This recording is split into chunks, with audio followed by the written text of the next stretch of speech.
Desde menina, a poesia escolheu meu coração. Através de sua inconfundível mão, colheu e o fez, se certificando da oportunidade e da profundeza da ocasião. Como era um coração ainda raso, de criança, que se deixa fácil levar pela mão, sabia ela que o que era fina superfície clara até então seria um dia o fundo misterioso do porão. Desde pequena, a poesia fala ao meu coração. Escuto sua prosa, quase tudo em versos. Escuto-a como se eu fosse ainda miúda e só depois é que eu dou minha opinião. Desconfio que minha mãe me entregou a ela. A suspeita, a desconfiança pode ter sido fato se a mão materna, que já aos 11 me levou à aula de declamação, não for de minha memória uma delicada ilusão. Desde pirralha e sapeca, a poesia esperta me chama ao quintal. Me sequestra, apontando ao meu olho o crepúsculo, fazendo-me reparar dentro da paisagem graúda o sutil detalhe do minúsculo. A poesia distingue para mim a figura do seu fundo, o retrato de sua moldura. E me deu muito cedo a loucura de amar as tardes com devoção. Talvez por isso eu me entrelace, eu me embarace, eu me agarre desesperada às saias dos acontecimentos, almejando detê-los em mim, querendo fixá-los. Porque eu sei que passarão. A poesia que desde sempre, desde quando analfabeta das letras ainda eu era, me frequenta, faz com que eu escreva para trazer lembrança de cada instante. Desse modo, até hoje ela me tenta. E se tornou um modo de eu fazer durar o durante, de eu esticar o enquanto da vida e fazer perdurar o seu momento. Desse encontro, eu trago um verso como um chaveirinho, trazido de um passeio a uma praia turista, um postal, vindo de um museu renascentista, um artesanato de uma bucólica vila, uma fotografia de uma arquitetura gótica, uma xicrinha, um pratinho com a data e o nome daquele sentimento. Ah, é isso a poesia. Uma lembrancinha eterna do tempo. Eu fiz poema na Zambésia, uma província de Moçambique, na África, e eu ganhei um caderninho de um grande amigo meu, Pedro César, que fez um filme Só 10% é Mentira, sobre Manuel de Barros, não sei se você conhece, esse cara é incrível. E ele me deu uma bolsinha que era um bloquinho, sabe? Uma bolsinha que era um bloquinho. Eu guardo com o maior amor. E parece um bloquinho, você abre, parece uma bolsa, mas você abre um bloquinho. E eu estreei esse bloquinho. Falei, nossa, eu tenho que fazer uma poesia linda aqui. Aí quando eu cheguei lá, veio minha secretária mandou por e-mail uma entrevista para eu responder. E a primeira entrevista, a pergunta era como é que a poesia surgiu na sua vida. Que é uma pergunta recorrente, porque todo mundo quer saber a gênese daquela arte ali. E é perfeita. Mas eu já vinha com problema de querer botar, eu tinha um problema de querer achar sempre uma estratégia para enfiar a poesia dentro de um programa de entrevista. Porque vários programas na época não queriam falar, canta uma música, não queria falar um poema. Ah, tá bem, no próximo bloco. E nunca era. Eu falei, já sei, eu vou pegar uma pergunta que a maioria dos repórteres e jornalistas me fazem, e que eu adoro responder essa pergunta. Só que eu vou responder um poema com um poema. E fiz essa para responder a essa pergunta. Gostou? Ficou ótimo, foi emocionante, inclusive. Todas as minhas outras habilidades que se tornaram profissão são devedoras da poesia. Todo mundo aqui só trabalha porque a poesia abriu alas. Eu não sabia, não estava nos meus planos, eu não sabia que ia ser tão reparado o meu jeito de dizer poesia. Mas assim que eu percebi, já na minha infância, eu descobri que a poesia tinha sido o primeiro teatro da minha vida. A professora que me ensinou declamação, era no teatro. Ela falava que era interpretação teatral da poesia. A gente fazia recitais, tinha público e palmas. Ela dizia, olha, cada poesia tem personagem, tem cenário, tem historinha. Presta atenção. Ó, Irene no Céu, do Manuel Bandeira, ó. Tem São Pedro, tem Irene, tem o poeta, tem a cozinha, tem o céu. E eu comecei a ver aquilo com esse olhar. Então eu acho que elas têm esse entrelace, sabe? A autobiografia do Fernando Pessoa foi um exercício de atriz e de escritora, de autora. Porque eu tive que achar nele, como atriz, eu fingi que eu era ele. Estudei ele, lembrei a memória dele como se fosse minha. Vou contar a minha história depois que eu estudei ele. Eu ditei o livro todo, o livro tem 500 páginas, eu ditei o livro. E adorava ditar. Para Thaís Espírito Santo, que é minha assistente maravilhosa, que digita com uma habilidade impressionante. Enfim, então só para dizer, estou dizendo isso porque as coisas são entrelaçadas. É muito difícil eu dizer onde é que começa uma e começa a outra. Eu só sei que tudo que eu consegui na minha vida, sem notar, eu de 11 anos em diante, eu me dediquei à poesia. Eu cheguei no Rio querendo dedicar a vida de atriz, minha formação como atriz, mas a poesia foi quem me fez ser conhecida. Meus Manuel Carlos, Tizuki Yamazaki, que me chamou para fazer minha primeira novela, foi Cananga do Japão, todo mundo me viu falando poesia nos bares da Zona Sul. E aí me chamavam, nossa, viam a atriz pelo jeito de eu falar a poesia, com naturalidade. A grande mãe aqui de casa é a poesia. O mar é minha ancestralidade. Espiritualmente, a condução do meu povo foi feita por Iemanjá. E eu trago ele em mim. Até onde não tem mar se eu estiver.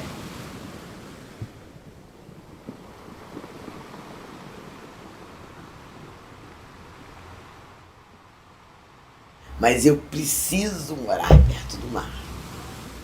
Eu gosto de saber que ele está ali. Eu preciso, como eu estou morando aqui, fico muito confortável, muito... tá certo. Eu sou litorânea, né? E ele tá muito na minha poesia. É muito difícil não ter uma parte de águas nos meus livros, porque eu acho... É muito impressionante, né? O mar não é à toa que é considerado uma entidade, porque é de um poder. Ninguém pode com ele. É um dom, é uma sina, ou é uma maldição a sensibilidade da poeta? É um dom. E é uma sina do ponto de vista que você vira um arauto, não um arauto do que vai acontecer, mas um anunciador das revelações que a poesia traz, porque as pessoas ficam querendo aquela palavra, suas palavras. Acontece coisa no Brasil que as pessoas me perguntam o que eu quero, querem saber o que eu penso daquilo, sabe? E sem contar quando não me sugere, faz um poema sobre isso. Outro dia uma mulher me falou assim, não fez poema sobre deficiente físico, eu tô esperando, entende? É como se você gostasse daquele retratista, daquele fotógrafo, do olhar daquele fotógrafo. E é um dom, porque basicamente eu acho que tem duas coisas que definem um poeta. Duas coisas até parece, bilhares de coisas definem um poeta, mas assim, eu acho que ele é um olhador, ele que olha por um ângulo que só ele vê. E ele sabe disso, e por ter intimidade com as palavras, organiza aquilo em palavras.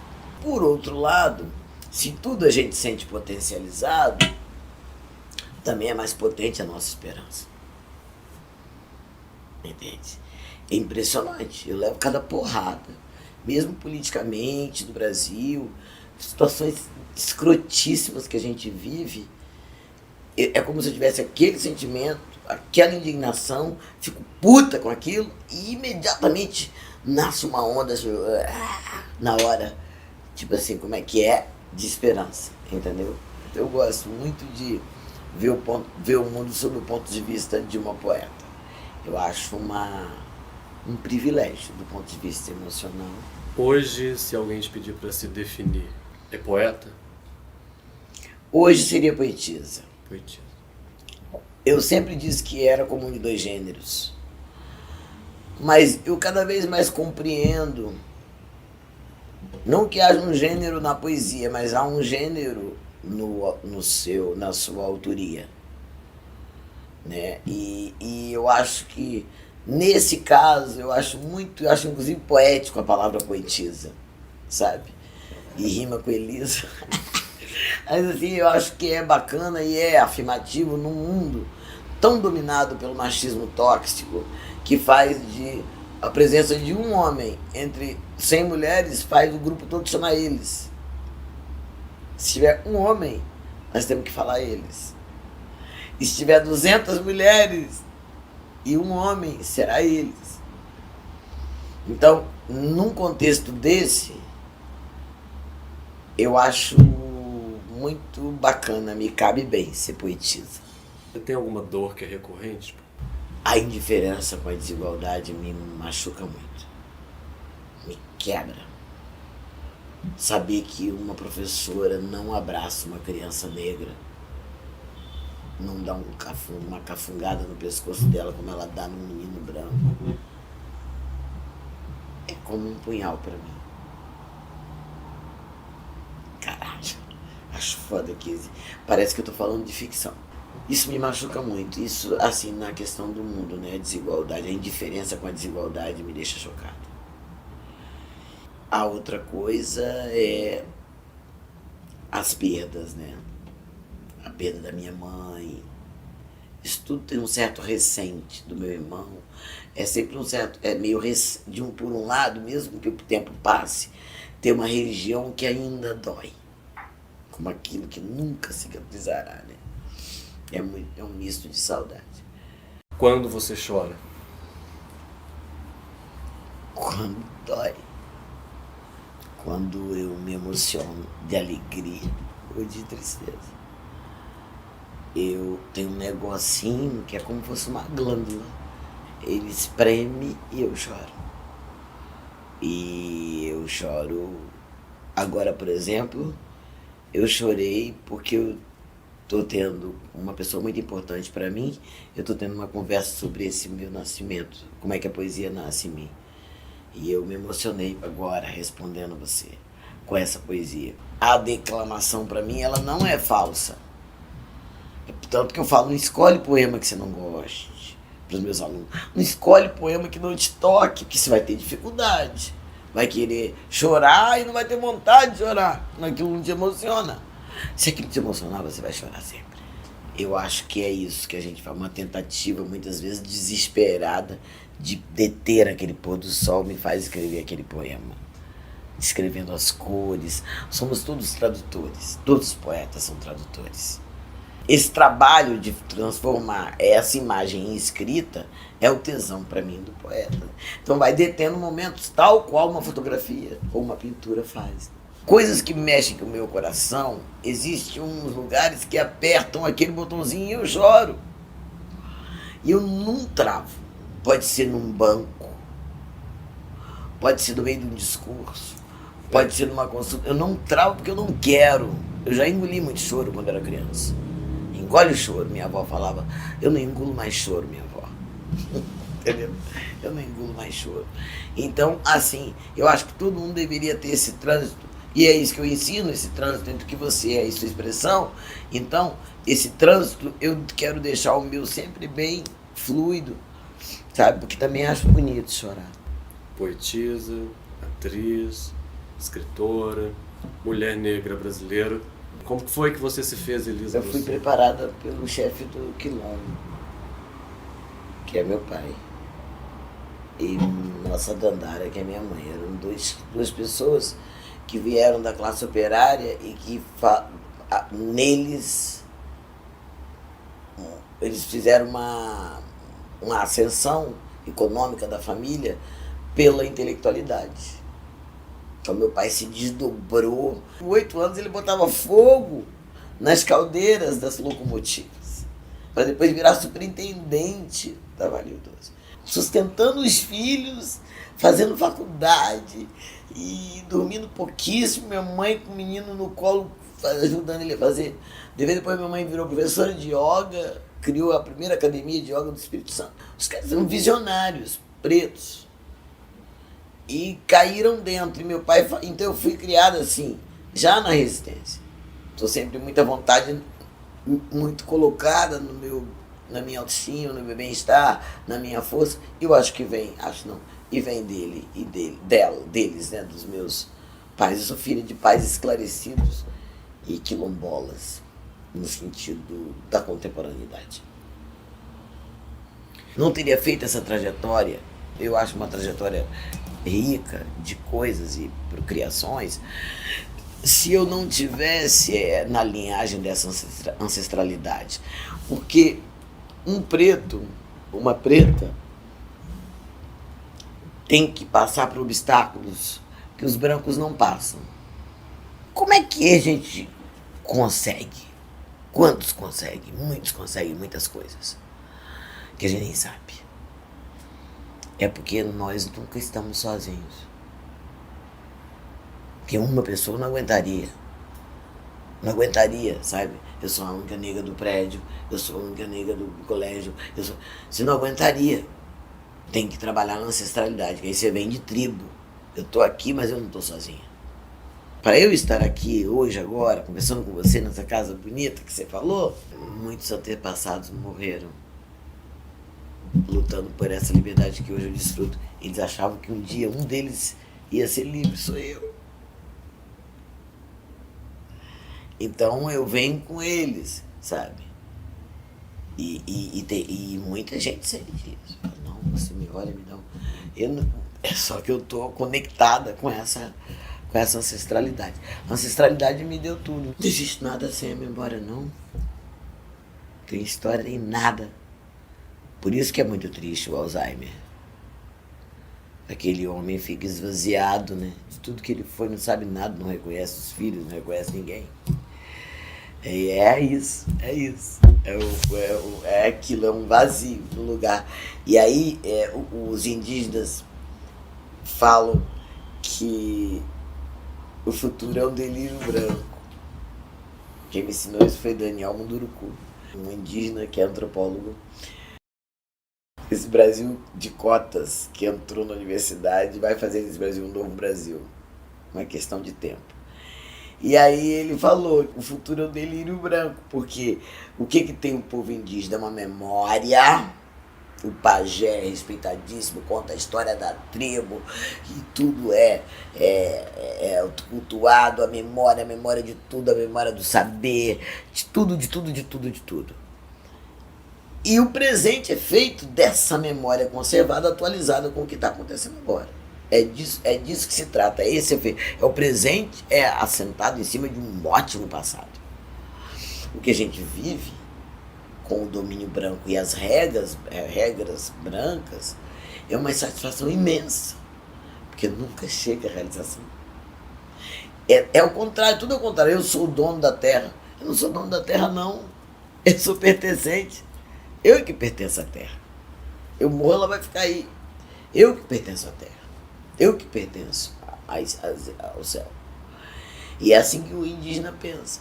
Isso que cada vez mais nós vemos, essa coisa de acabar com a memória, é a mesma força que quer acabar com os indígenas e com os pretos. O indígena é também alguém da natureza. Ele jamais vai maltratá-la, digamos. Vai matar para comer, só para comer.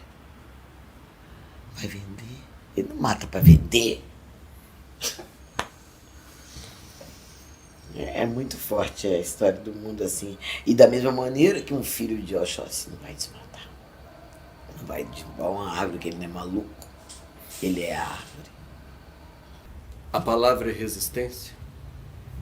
Totalmente. Eu agora, com toda a minha alegria, minha brincadeira, eu tenho posto fogo no barquinho. Agora que vários brancos acordaram, em relação ao racismo que vivem há muito tempo. Só agora que amigas minhas estão falando, menina, eu lembro que eu quis ter um namorado preto e lá em casa o tempo fechou e a gente não desenvolveu o assunto. Eu tava paquerando o cara, por acaso passei lá em casa com ele, meu pai disse que não queria mais eu que aquele cara lá em casa. E eu não perguntei a meu pai, eu sabia, ela disse, mas eu não. Parece que tem uma nuvem no assunto, que tinha uma nuvem no assunto. Então agora que está nesse momento, essa escrevivência da Conceição, eu não conhecia, eu pensava que era outra coisa. Maravilhoso. Não é para fazer mais menino branco dormir, né, da casa grande, é para incomodá-los no seu sono injusto, porque não há democracia sem a abolição. É mentira. Inclusive nem esse céu dos justos. Porque esses justos que estão lá fazendo seus cultos, fazendo suas confissões e tomando hóstia, mantém suas escravas e seus escravos há gerações. Certamente, neste céu que eles propagam, não há lugar. Diz que racista queima, morre tudo pretinho, né? No fogo do inferno, sabia? Depois que eles diz que vão pro inferno. Não, porque se for brincar de céu e inferno nesse lugar, maniqueísta assim, não cabe. E isso, eu nunca vi ninguém falar, padre, eu pequei. Eu mantenho a minha empregada no quarto sem janela. A mãe dela foi babá da minha mãe, a avó dela foi babá da minha avó. E a gente, desde criancinha, a gente escraviza essas pessoas. Damos roupa tudo suja, rasgada para elas. A comida diferenciada, padre, me perdoa. Eu nunca ouvi essa confissão. É atrás dessa confissão que eu tô.